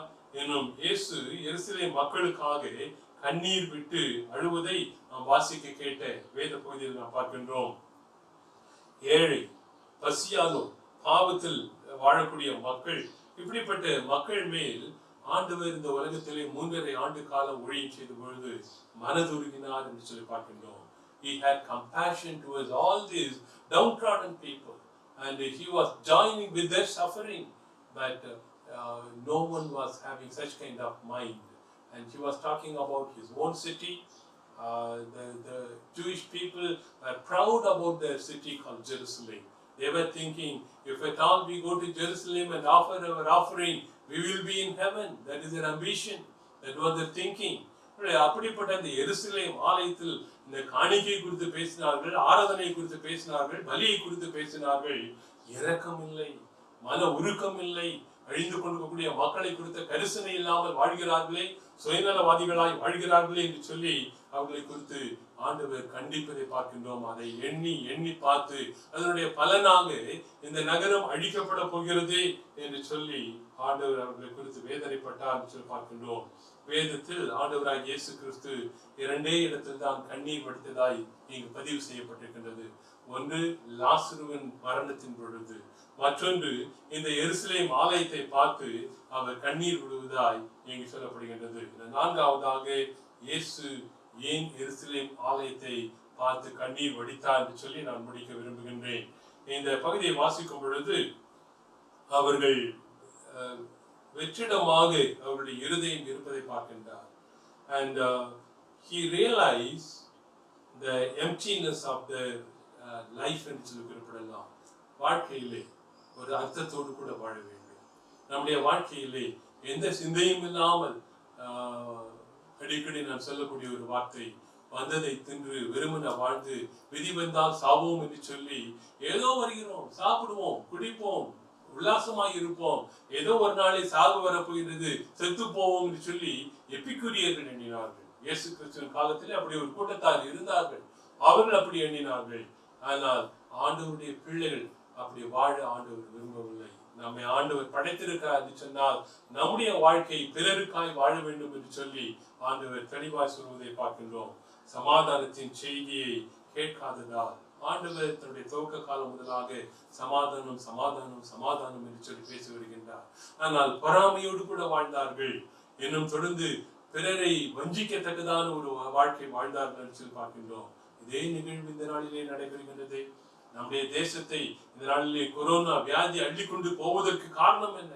உலக அளவிலே கொரோனா வியாதி அனுமதிக்கப்படுவதற்கு காரணம் என்ன என்று சொல்லி பார்க்கும் பொழுது ஏழை ஏழையாகவே இருக்கின்றார், பணக்காரன் பணக்காரனாகி கொண்டே செல்வதை நாம் பார்க்கின்றோம். இன்னும் இந்த கரிசனையோடு கூட மக்கள் வாழாமல் போவதை பார்க்கின்றோம். வியாதியஸ்தருக்காக நாம் ஜெபிப்பதில்லை, நமக்காகவே ஜெபித்துக் கொள்கிறோம், நம்முடைய குடும்பத்துக்காக ஜெபித்துக் கொள்கிறோம், நம்முடைய சபைக்காக ஜெபித்துக் கொள்கிறோம். ஆனால் அழிந்து கொண்டிருக்கக்கூடிய ஆத்துமாக்களை குறித்துதான எண்ணம் கரிசனை நமக்கு இல்லாமல் போவதை நமக்கு ஆண்டவர் இந்த பகுதியிலே வெளிப்படுத்தி காண்பிக்கின்றார். இயேசுவின் வருகையே அறியாமல் போனதால் என்று சொல்லி பார்க்கின்றோம். ஆண்டவருடைய இரண்டாம் வருகையை குறித்து அநேக நேரத்திலே பேசுகின்றோம், அநேக நேரத்திலே கேட்கின்றோம். ஆண்டவராகிய இயேசு கிறிஸ்து முதலாவதாக வந்த வருகை பாவத்தை மன்னிக்கத்தக்கதாய் உலகத்திலே அவர் வந்தார் சொல்லி பார்க்கின்றோம். 3.5 ஆண்டு காலம் அவர் பணி செய்து இந்த உலகத்தை விட்டு அவர் கடந்து செல்லும் பொழுது நம்முடைய பாவங்களை மன்னிப்பதற்காக ரத்தத்தை சிந்தினாரே.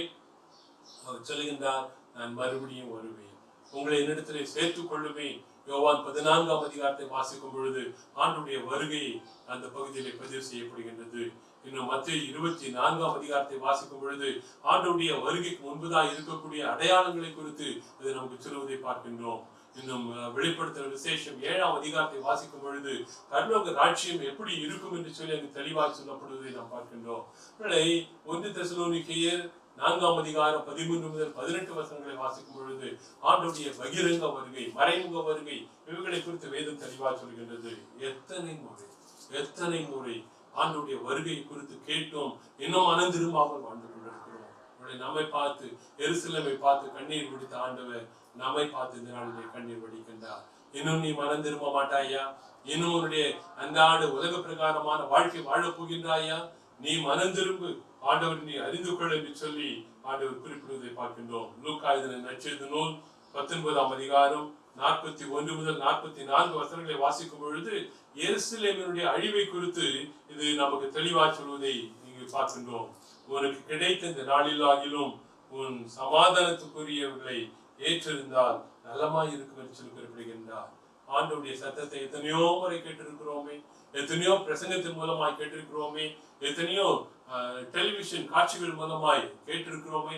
தினமும் சிலர் சொல்லுவாங்க, ஐயா நாங்க இந்த டெலிவிஷன்ல வேற காட்சிகளே பார்க்கறது இல்லை, ஆண்டவரை குறிச்சுதான் அங்க அநேக டெலிவிஷன் அந்த நிகழ்வுகள் நடக்குது, அதான் பார்த்துக்கிட்டே இருக்கோம். என்ன பிரயோஜனங்க?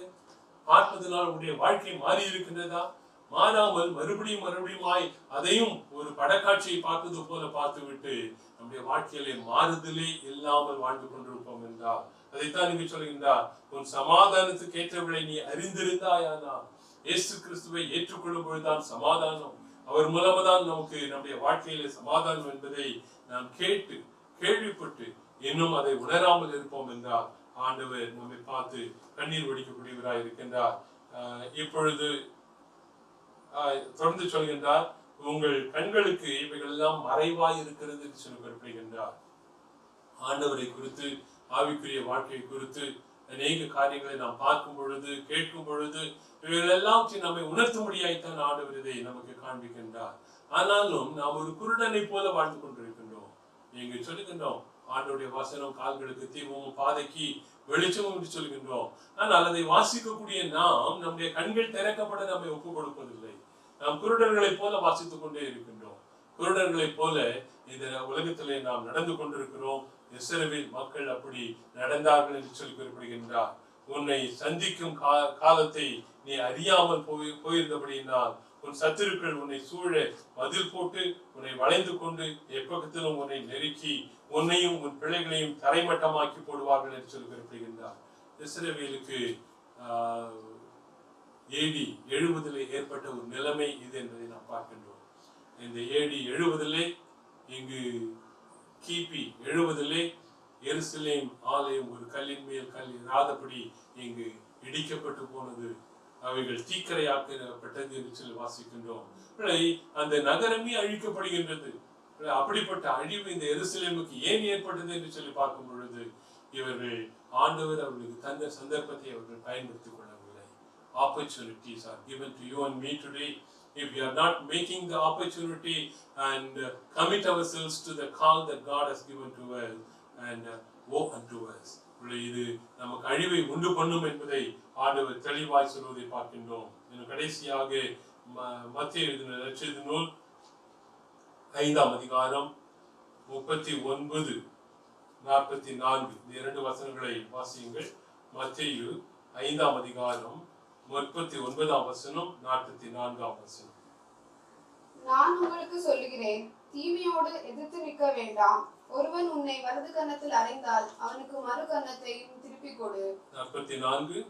நான் உங்களுக்கு சொல்லுகிறேன், உங்கள் சத்துருக்களை சிநேகியுங்கள், உங்களை சபிக்கிறவர்களை ஆசீர்வதியுங்கள், உங்களை பயக்கிறவர்களுக்கு நன்மை செய்யுங்கள், உங்களை நிந்திக்கிறவர்களுக்காகவும் உங்களை துன்பப்படுத்துகிறவர்களுக்காகவும் ஜெபம் பண்ணுங்கள். ஆண்டவர் 2 காரியத்தை இங்கு சொல்கின்றார். ஒருவன் ஒரு கன்னத்திலே உன்னை அறைந்தால் மறு கன்னத்தை திருப்பி காண்பி என்று சொல்கின்றார்.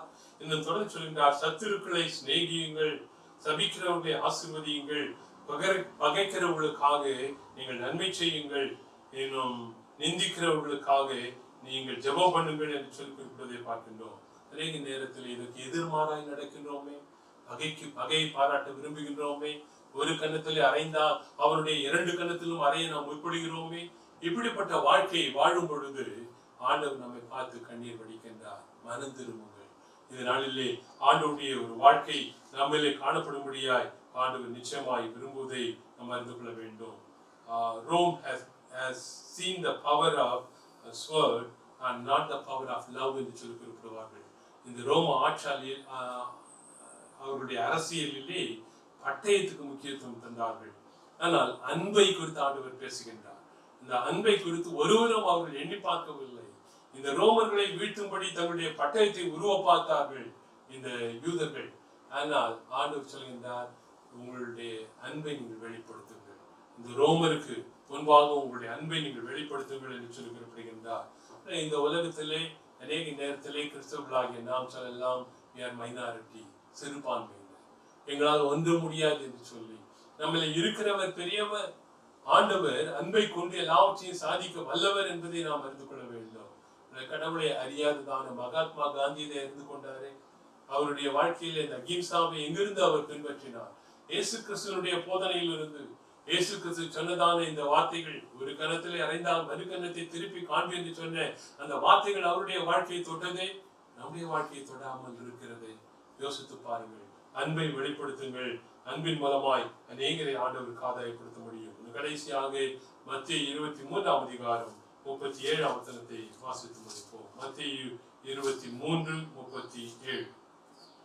எருசலேமே, எருசலேமே, தீர்க்கதரிசிகளை கொலை செய்து உன்னிடத்தில் அனுப்பப்பட்டவர்களை கல்லறிகிறவளே, கோழி தன் குஞ்சுகளை தன் சிறகுகளின் கீழே கூட்டி சேர்த்து கொள்ளும் வண்ணமாக நான் எத்தனை தரமோ உன் பிள்ளைகளை கூட்டி சேர்த்துக் கொள்ள மனதா இருந்தேன், உங்களுக்கோ மனதில்லாமற் போயிற்று. இங்கு அருமையாய் ஆண்டவராய் இயேசு கிறிஸ்து சொல்கின்றார், தீர்க்கதரிசிகளை கொலை செய்தீர்கள். You have killed the prophets. I have sent the prophets, and when they have communicated the good news to you, you are not realizing. You never changed your life, but instead of accepting the word of God, accepting the prophecy, you have killed the prophets என்று சொல்லி குறிப்பிடுகின்றார். தீர்க்கதரிசிகளை கொலை செய்தீர்கள் என்று சொல்லி குறிப்பிடுகின்றார். இன்னும் அவர்களை கல்லெறிந்து கொன்றீர்கள் என்று சொல்லி குறிப்பிடுகின்றார். இரண்டாவது சொல்கின்றார், கோழி தன் குஞ்சுகளை சிறகுகள் கீழே எப்படி கூட்டி சேர்க்குமோ அதே போல எத்தனையோ தினம் உங்களை நான் கூட்டி சேர்த்தேனே. எத்தனையோ முறை நீங்கள் என்னை விட்டு விலகி சென்ற பொழுதும் ஆபத்து வரும் பொழுதெல்லாம் இந்த கோழி தன்னுடைய குஞ்சை தன்னுடைய சிறகு கீழாக நீங்கள் பாதுகாத்துக் கொள்வது போல உங்களை நான் பாதுகாத்தேனே. நீங்கள் நன்றி இல்லாமல் போனீர்களே என்று சொல்லிவிடுகின்றார். நம்முடைய வாழ்க்கையில் இந்த நாளிலே உயிரோடு கூட வாழ்கிறோம் என்று சொன்னார். அவருடைய சட்டையின் கீழே நாம் அடைக்கலம் புரிந்திருக்கின்றோம். அதை நாம் அறிந்து கொள்வோம். கொரோனா வியாதி உலகத்தையே பாதித்துக் கொண்டிருக்கும் பொழுது உங்களையும் என்னையும் இந்த நாளிலே தொட முடியாமல் இருப்பதற்கு காரணம் நம்முடைய ஆண்டவராகிய இயேசு கிறிஸ்துவனுடைய சட்டையின் கீழே நாம் வாசம் செய்து கொண்டிருக்கின்றோம். இந்த பிசாசுக்கு வல்லமை இல்லை என்பதை ஆண்டவர் நமக்கு தெளிவாய் சொல்வதை நாம் பார்க்கின்றோம். இவைகளெல்லாம் பாதுகாக்கக்கூடிய ஆண்டவரை எண்ணி எண்ணி துதிப்பதோடு கூட மட்டுமல்லாமல் அவருக்கு நம்மை அர்ப்பணிப்பதையே ஆண்டவர் இந்த நாளிலே விரும்புகின்றார். மூன்றாவதாக தொடர்ந்து சொல்கின்றார், நான் எத்தனையோ நன்மைகளை செய்திருக்கின்றேன், உன் பிள்ளைகளை கூட்டி சேர்த்துக் கொள்ள மனதாயிருந்தேன், உங்களுக்கோ மனதில்லாமல் போயிற்று என்று சொல்லி குறிப்பிடுகின்றார். நாம் இன்னுமாய் ஆண்டவரை சேர மனதில்லையா? நமக்கு அடைக்கலப்பட்டமா இருக்கக்கூடிய அவரை அடைக்கலப்பட்டமா ஏற்றுக்கொள்ள விரும்பவில்லையா? நம்முடைய வாழ்க்கையில ஆண்டவர் சந்தர்ப்பங்களை தருகின்றார், காக்க விரும்புகின்றார். நம்முடைய பாவங்களை அறிக்கை செய்வோம், அவருடைய பாதத்திலே நம்மை இந்த நாளிலே அர்ப்பணிப்போம். ஆண்டவர் தாமே இந்த பண்டிகையின் காலத்தில் நமக்கு ஆசீர்வாதத்தின் பண்டிகையாக மாற்றி தருவாராக. கண்களை மூடி பிரார்த்தனை செய்வோம். திருவேளை ஆண்டவரே, தர்மியான குருத்தோலை ஞாயிற்காக நாங்கள் நன்றி சொல்கின்றோம். உம்முடைய பிள்ளைகளாக உம்முடைய சமூகத்திலே நாங்கள் அமர்ந்திருந்து உம்முடைய வார்த்தைகளை கேட்க எங்களுக்கு உதவி செய்து எருசலேமை பார்த்து கண்ணீர் வெடித்த ஆண்டவர், ஆண்டவரே அவரை பின்பற்றி சென்ற மக்களுடைய நோக்கங்களை அறிந்த ஆண்டவர், தன்னுடைய ராஜ்யத்தை குறித்து நீர் பேசினீர். ஆண்டவரே, உடைய பரலோக ராஜ்யத்தை குறித்து எத்தனையோ முறை ஓமைகள் மூலமாய் நீர் பேசியும் அதை கேட்காதவர்கள், அதை புரிந்து கொள்ளாதவர்கள், இந்த நாளிலும் அந்த ராஜ்யத்தினுடைய ராஜா நான் தான் என்பதை நீர் தெளிவாய் சொல்லி இருக்கிறீர். அதற்காக நன்றி சொல்கிறோம். உங்களுக்காக அந்த ராஜ்யத்தை உண்டு பண்ண போகிறேன் என்று சொன்னவரே, மறுபடியும் வர இருக்கிறீரே, அப்படிப்பட்ட அந்த வருகைக்கு ஆயத்தமுடையவர்களாய் நாங்கள் ஒவ்வொரு நாளும் நாங்கள் வாழ எங்களுக்கு கிருபை தாரும். அநேக நேரத்திலே உங்களுடைய செய்தியை சொன்னவர்களை நாங்கள் பகைத்தது உண்டு.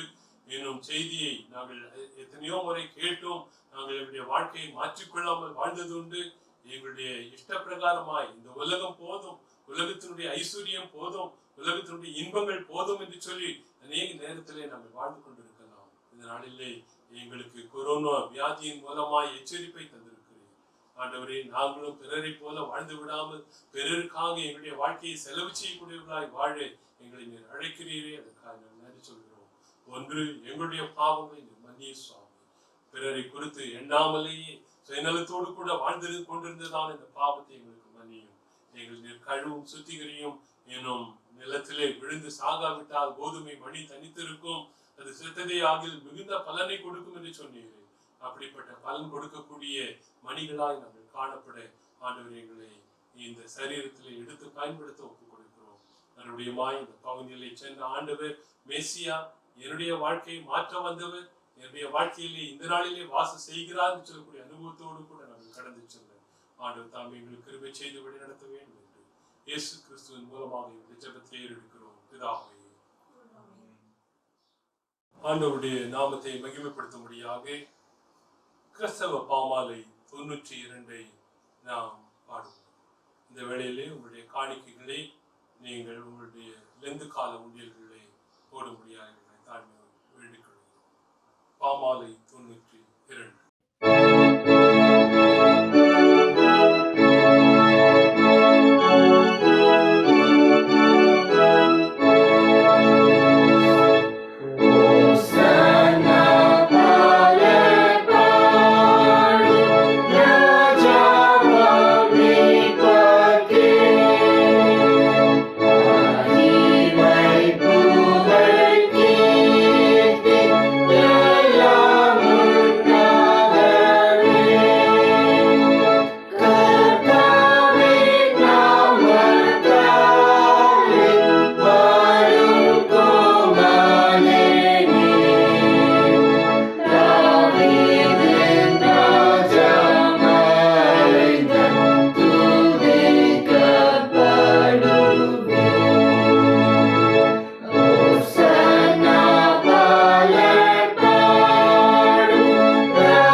மகிழ்ச்சி நாளுக்காக, குருத்தோலை ஞாயிற்காக நாங்கள் மறுபடியும் உங்களை ஸ்தோத்திரிக்கிறோம். இந்த ஆராதனையிலே உற்சாகமாய் கலந்து கொள்ள எங்களுக்கு கிருபை செய்து வித்தியாசமான ஒரு சூழ்நிலையிலே இதில் நாங்கள் கலந்திருக்கின்றோம்.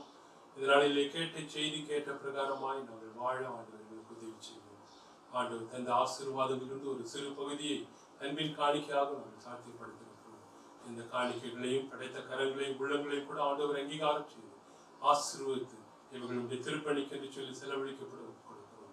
ஏற்றோடு நடத்தும் இயேசு கிறிஸ்துவின் மூலமாக ஜெபிக்கிறோம் பிதாவே.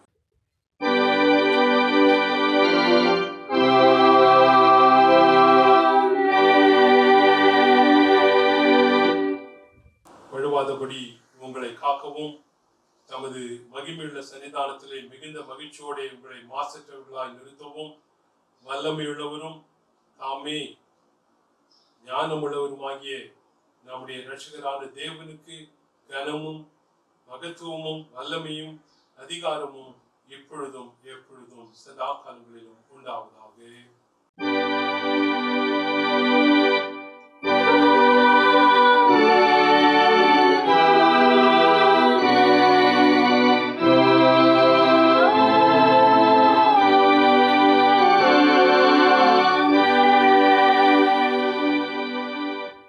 என் ஆத்மாவே கர்த்தரை ஸ்தோத்திரி, என் உள்ளமே பரிசுத்த நாமத்தை ஸ்தோத்திரி. என் ஆத்மாவே கர்த்தரை ஸ்தோத்திரி, அவர் செய்த சகல உபகாரங்களை மறவாதே. ஆமென்.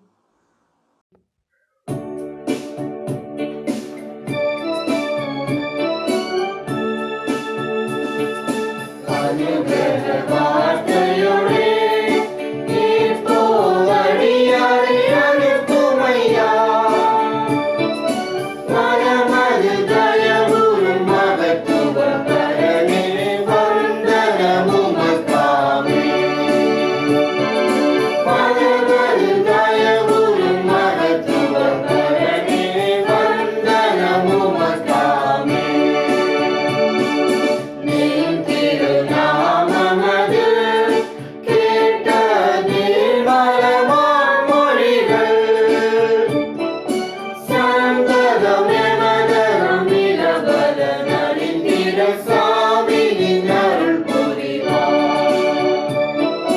சந்ததம் எமதரும் நிலவல நலிந்திட சாமியின் அருள் புரிவார். ஸ்தோத்திரம் புகழ் மகிமை கீர்த்தி துதிகரம் பிறனுமக்கே. பாத்திரமே அதிசோபித பரமே, பாத சரணாமே. பாத்திரமே அதிசோபித பரமே, பாத சரணாமே.